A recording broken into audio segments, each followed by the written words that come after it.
கடலூரில் கணவனை பிரிந்து வாழ்ந்து வந்த பெண்ணை உளியால் குத்தி கொலை செய்துள்ளார் கணவன்.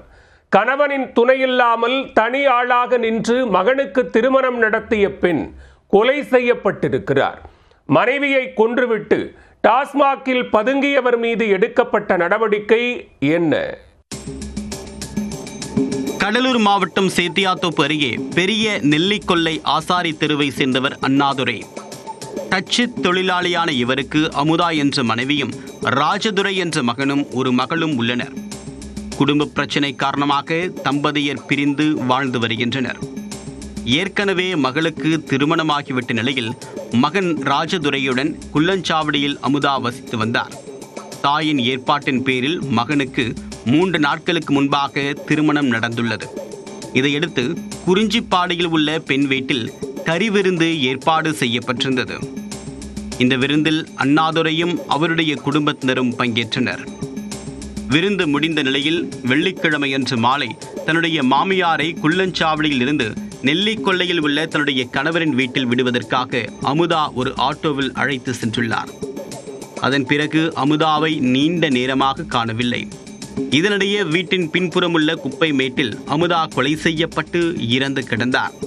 தகவல் அறிந்த சேத்தியாத்தோப்பு போலீசார் அமுதாவின் உடலை மீட்டு உடற்கூறு ஆய்வுக்காக சிதம்பரம் அரசு மருத்துவமனைக்கு அனுப்பி வைத்து விசாரணை நடத்தினர்.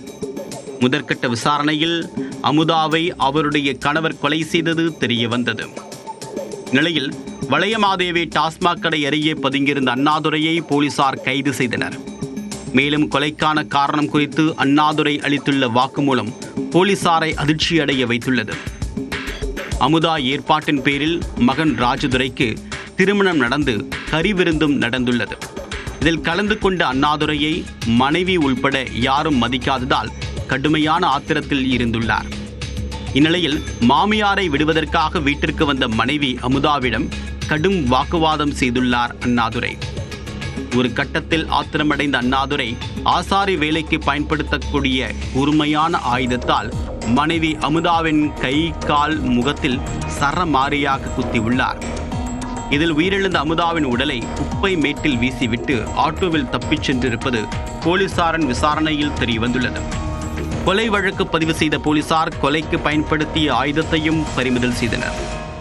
பிறகு அண்ணாதுரையை சிதம்பரம் நீதிமன்றத்தில் ஆஜர்படுத்தி கடலூர் மத்திய சிறையில் அடைத்தனர்.